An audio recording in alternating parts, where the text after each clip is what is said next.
Menina de 12 anos conhece rapaz pela internet, marca encontro e acaba violentada. O jovem seduziu a menina oferecendo um celular. Teve alta hoje o bebê gerado por mãe com morte cerebral. Emanuele vai morar com o pai. Além de flagrar crimes, câmeras de monitoramento também ajudam na recuperação de veículos roubados. Em alguns municípios, o racionamento acabou, mas a economia não pode parar. A CESAM alerta a população e chama a atenção para medidas simples que ajudam o bolso e o meio ambiente. Um bairro amedrontado pela violência, marcado por guerra de tráfico e assassinatos. Oriente, em Cariacica, vive um clima de tensão. Para piorar, boatos ganham força e aumentam a preocupação de moradores. Fim da greve dos bancários e olha a fila! 31 dias de paralisação e o dia foi de agências lotadas na Grande Vitória.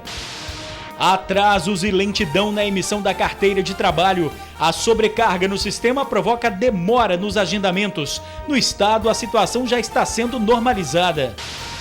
E a alimentação intuitiva. Se você sente fome de doce, coma doce. Saiba satisfazer suas vontades e compreender os limites. Antes de tudo, se pergunte, aquela comida é uma escolha física ou emocional?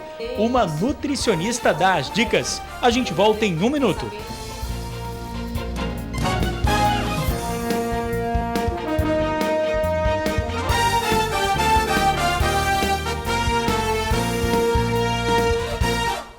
Olá, boa noite. Uma menina de 12 anos conheceu um jovem de 25 pela internet. Marcou um encontro com ele e acabou violentada. O suspeito foi detido hoje. Robson de Almeida Brambati, de 25 anos, foi detido no início da tarde desta sexta-feira na casa dele em Vila Velha. Ele é apontado pela polícia por ter estuprado uma adolescente de 12 anos no fim do mês de agosto. Ele conheceu a vítima pela internet, numa rede social. Trocaram mensagens aproximadamente durante o período de uma semana. A partir daí, o autor prometeu que entregaria um smartphone e iria presentear a vítima com um smartphone. A vítima, de apenas 12 anos de idade, ela acreditou nessa conversa, acreditou nessa promessa e foi até um local marcado, um bar no município de Vila Velha. Ao chegar a esse bar, o autor disse que o smartphone estaria na casa dele, então a vítima teria que ir lá buscar. Chegando na residência, ele violentou a vítima de 12 anos. Praticou toda a série de violências com essa vítima, onde houve inclusive um intenso sangramento, momento em que o autor fugiu e a vítima foi pedir socorro a pessoas, a transeuntes na rua. Ela conseguiu ir até o terminal de Vila Velha e esperar por ajuda. Do terminal de Vila Velha, a vítima foi socorrida pelo pai e levada para um hospital onde recebeu atendimento. Depois a família veio até aqui na delegacia e fez a denúncia. O laudo do DML é um laudo bastante minucioso, revela toda a série de lesões e toda a série de dilacerações que essa vítima sofreu, inclusive houve necessidade de sutura, de pontos, e o laudo inicialmente recomendou um descanso para ela de 30 dias. Daí a gente pode concluir pela gravidade dessas lesões. Segundo a polícia, ele já foi preso em flagrante por uso de moeda falsa e corrupção de menores. Dessa vez foi decretada a prisão temporária por estupro de vulnerável. Câmeras de monitoramento de olho em veículos roubados ou furtados. 2 flagrantes de recuperação foram registrados pela Guarda Municipal. As imagens do vídeo monitoramento mostram uma Kombi sendo recuperada pela Polícia Militar na Praça do Papa. Ela havia sido furtada às 3 da tarde desta quinta-feira e foi encontrada às 10 da noite do mesmo dia. Já nestas outras imagens, a moto furtada foi identificada quando estava em movimento na região da Praça do Cauê. Pouco tempo depois, a polícia recuperou o veículo na mesma região. Nos últimos 12 meses, foram quase 30 veículos recuperados, graças ao vídeo monitoramento. São 160 câmeras espalhadas por todas as regiões de Vitória. Assim que a Guarda Municipal é informada do furto ou roubo, começa o pente fino digital. Hoje nós estamos integrados dentro do CIODES, com nossa mesa de operadores, juntamente com as demais instituições de segurança, Polícia Civil, Polícia Militar. Imediatamente, quando é acionado através de 190, as ligações, todas as instituições recebem simultaneamente a informação. Nós temos hoje dentro da central um rádio comunicador e que a gente está integrado com a Polícia Militar. Qualquer situação a gente passa para as guarnições mais próximas da região para fazer as buscas. Para aumentar as chances de ter o veículo recuperado, é importante que a vítima ligue para o 190 o mais rápido possível. Apesar da vítima achar que o veículo não vai ser recuperado, nessa busca pelas regiões de Vitória, esse veículo pode ser localizado, mesmo que não imediatamente, posteriormente, porque nós alimentamos um cadastro de veículos roubados, né? E que a gente permanentemente, durante todo o monitoramento, durante 24 horas que a gente funciona, a gente mantém essa busca na tentativa de recuperação desses veículos. Quem precisa emitir carteira de trabalho ou fazer a segunda via do documento está enfrentando problemas. A sobrecarga no sistema causa lentidão e atrasos na hora de agendar. Mas aqui no estado, a agência do Ministério do Trabalho garante que a situação já está sendo normalizada. Tirar a carteira de trabalho hoje ficou fácil. Basta entrar no site do Ministério do Trabalho, fazer um agendamento e no dia marcado pegar a carteira no novo modelo já impressa. A mudança aconteceu em maio deste ano, mas ultimamente apresentou problemas em estados brasileiros. O superintendente do Ministério do Trabalho aqui no Espírito Santo disse que o sistema ficou lento e os agendamentos travaram. Mas agora a situação já está normalizada. A gente está tendo um sistema aí que em determinados dias tem apresentado oscilações, né? Às vezes o sistema sai do ar e gera algum tipo de dificuldade, né? Então, isso aí acabou gerando uma sobrecarga no agendamento. O que a gente adotou, né, a partir dessa semana é que nós vamos proporcionar à população um atendimento, né, independente dessa agenda. Como uma alternativa ao agendamento, os trabalhadores continuam contando com cines, prefeituras e outros órgãos que já emitiam a carteira em um atendimento presencial. É que fui mandar embora pela empresa, aí eu preciso da minha carteira para poder assinar de novo e dar baixa. Entendi. Aí eu tenho 4 anos e 1 mês fechado. Mas o senhor perdeu a sua carteira? Eu perdi. E aí o senhor veio até a Casa do Cidadão para quê? Para tirar outra carteira de trabalho e a carteira e identidade reservista. Para esses casos urgentes, não tem outra solução a não ser ir até um lugar com atendimento presencial. Se estiver funcionando, é só chegar cedo e tirar a carteira. Mas o ideal, como orienta o superintendente do Ministério Público aqui do estado, é se programar e fazer o agendamento. Quem não tiver tanta pressa, né, quem não tiver que precisar da carteira assim com tanta urgência, né, vai lá, escolhe o dia e a hora para o seu atendimento, e as pessoas que porventura não tiver acesso ao agendamento, pode se dirigir também às nossas unidades que serão atendidas, independentemente dessa agenda. Anote aí o site do Ministério do Trabalho para fazer o agendamento, trabalho.gov.br. No primeiro dia de funcionamento dos bancos, depois da greve, muita reclamação de clientes. As agências ficaram lotadas. Olha só como ficou a Caixa Econômica da Avenida Expedito Garcia, em Campo Grande, Cariacica.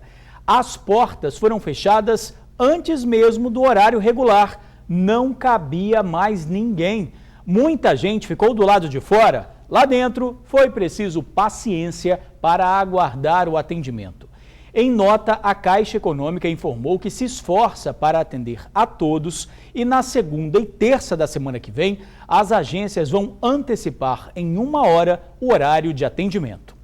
O racionamento nos locais abastecidos pelo Rio Jucu foi suspenso, mas é importante manter a economia.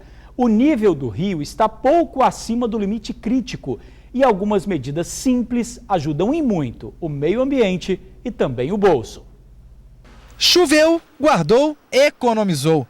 Já tem mais de 1 ano que existe este ciclo no prédio onde Gilson mora e é o síndico.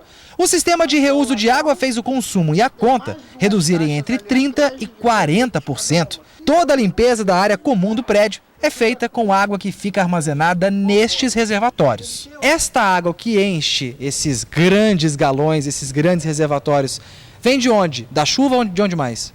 Chuva, ar-condicionado, máquina de lavar roupa. A grande maioria é da máquina de lavar roupa. E quando chove, chovendo direitinho, aí uma chuva constante aí de meia hora, enche tudo rapidinho. O prédio fica em Jardim da Penha, bairro da capital, abastecido pelo rio Santa Maria da Vitória. todas as regiões atendidas por este rio ainda continuam com a política de racionamento inalterada. Já em outras regiões da Grande Vitória, os bairros da região metropolitana de Vitória que são atendidos pelo rio Jucu estão, a partir desta sexta-feira, fora do racionamento de água. Mas isso não quer dizer que seja um cheque em branco, que você possa continuar desperdiçando água. Tem que economizar pelo seguinte: a vazão do rio Jucu, ele melhorou com as últimas chuvas, mas não significa que a gente está numa condição satisfatória que se possa ter esse cheque em branco e continuar gastando. Ostentando. E eu explico por quê. Se você prestar atenção, o consumo médio da população da Grande Vitória é em torno de 170 a 200 litros por pessoa por dia. Isso no sistema Jucu permite dizer o seguinte, que é retirado de lá, com esse consumo per capita, quer dizer, por pessoa, 3.600 litros por segundo. Se a população continuar dando resposta, e que deu resposta agora neste consumo, nessa crise hídrica, consumindo de 100 a 110 litros por pessoa por dia, ao invés de você retirar do rio 3.600 litros por segundo, você vai retirar em média 2.000 litros por segundo. Significa isso? Uma economia de 60% em cima da vazão retirada do manancial. Normalmente, a vazão do rio Jucu é de 28 mil litros por segundo. Hoje está em 6 mil, pouco acima do limite crítico, que é de 5.200 litros por segundo. Por isso, a economia não só deve, como precisa continuar. O vilão da casa é o banheiro. E o banheiro, o que gasta mais é o que é? O chuveiro, o banho demorado, o vaso sanitário, aqueles vasos que são de apertar, os vasos acoplados, com reservatório acoplado em cima, gasta menos. Uma torneira pingando, você joga fora, durante 24 horas, cerca de 50 litros. A torneira gotejando, pingando. Quer dizer, com certa torneira. Uma torneira que tem um filete de água de 1 milímetro, você joga fora durante 24 horas até 2.000 litros.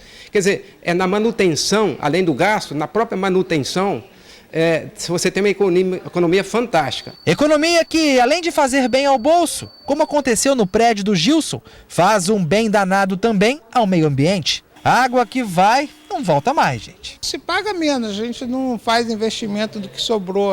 Vem na conta, paga, é rateada por prédio todo. Bom para todo mundo, bom para o meio ambiente e bom para o morador. Principalmente para o meio ambiente, né?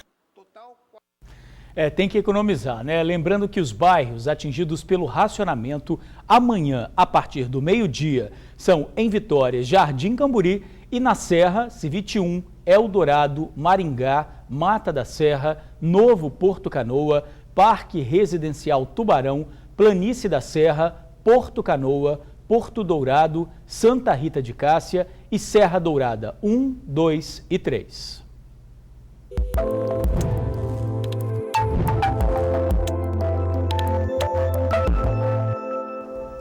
Sabe aqueles dias em que você sente muita vontade de comer um chocolate, por exemplo? É como se o corpo pedisse por isso, não é mesmo? Esse seria um exemplo de alimentação intuitiva. Você já ouviu falar? Bom, nesse tipo de dieta não existem regras do que pode ou não comer. É você quem faz as escolhas. Veja na reportagem. Ela anda a padaria toda, vai pra lá e pra cá, olha bem e escolhe com cuidado, até achar aquele bolo de chocolate com cobertura de morango. Não faço isso direto, mas de vez em quando dá vontade assim, eu vou lá e quebra a regra. E Jaqueline não esconde não, é apaixonada por doces e mais um bocado de coisas que tem bastante calorias. Bolo atrai bastante, às vezes também torta, essas coisas assim, né, que estão bem chamativas. Eu pego e como de vez em quando. Claro que ela não come isso todo dia, né? Jaqueline faz academia, busca manter o peso e tudo. Mas também não esconde não. Sempre tem aquele dia da semana que ela enfia o pé na jaca. O doce faz a gente ficar feliz, né? Depois pesa um pouquinho a consciência, aí a gente para um pouquinho, respira, dá um intervalo e depois faz de novo. Né? Merecemos também, né? Jaqueline se sente bem quando come essas coisas. É o que a ciência chama de alimentação intuitiva. É uma nutrição que supre as necessidades da pessoa.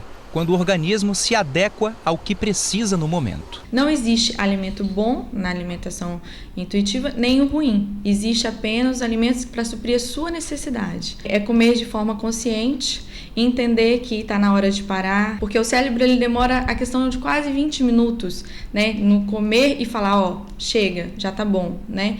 Então, é entender isso, esse princípio todo e parar de comer na hora que deve comer. Lógico que ninguém deve exagerar também, né? Não é por aí. É ligar, né, a vontade com poder comer e comer de forma que é suficiente para suprir suas necessidades. Sem exagero, né? Sem exagero, com certeza. Não adianta, quero comer chocolate. Então, é saber saborear cada pedacinho do chocolate, entender que naquele momento, né, não é para comer mais, que já está suficiente que o seu corpo pediu. É, tudo com moderação, né? Bom, moradores assustados em Oriente Cariacica. O clima de tensão é tão grande que os moradores ouvem um barulho e já pensam que é tiro. Para piorar, boatos estão ganhando cada vez mais força na região. Tem gente que já ouviu falar até em suposta ameaça de bomba. Nossa equipe chegou ao bairro Itanguá, em Cariacica, para averiguar a suposta morte de um dos chefes do tráfico da região. Passamos um bom tempo perguntando aos moradores sobre o fato, mas todos pareciam surpresos com a notícia. Já estávamos prestes a deixar o local quando descobrimos o que vem acontecendo por aqui. Boatos. Muitos, disseminados pelos próprios moradores. Esse vendedor de 39 anos já ouviu cada coisa. Pela boca do povo, até uma chacina já teria acontecido por aqui. Falaram que tinha 8 mortos lá no chão. Aí um outro caso, falaram que mataram mais um aqui no bairro. Mais à frente ali comentaram que também a padaria mais próxima aqui da Rua da Feira tinha sido assaltada. Então, está tendo muitos rumores. Um ouviu algo que chamou a atenção dele, que ele ficou com medo, ele fez até o sinal, tipo, quer dizer, houve um disparo. O que mais está acontecendo é rumores de problemas que não estão ocorrendo. Os boatos surgem do nada. Muitas vezes são disseminados através de grupos de moradores no WhatsApp. E aí vão sendo levados boca a boca, causando mais medo na população. Os moradores aqui dos bairros Itacibá, Oriente e Itanguá, em Cariacica, estão amedrontados desde a última quarta-feira. Tudo começou após a morte de um traficante.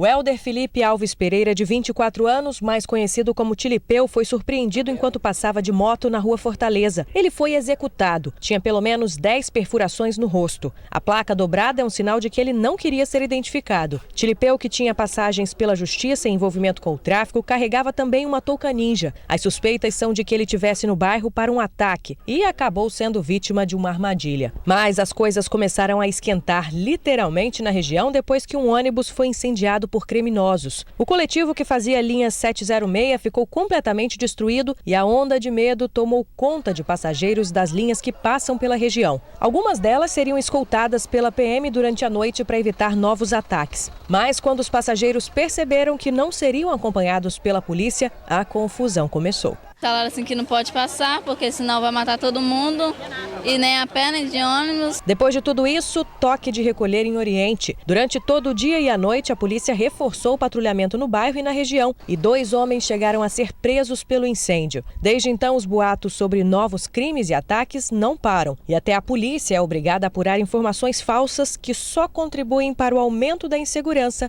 e do medo. Bom, a Polícia Militar disse que o policiamento na região continua reforçado.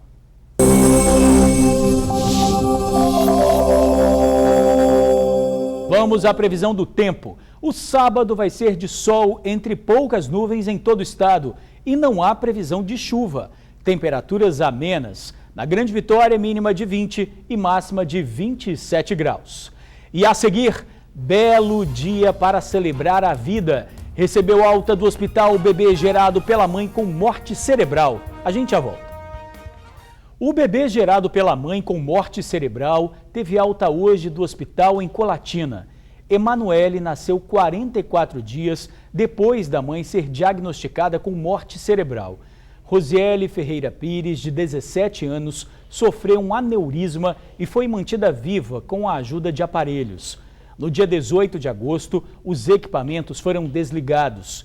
Emanuele vai morar com o pai no município da Serra.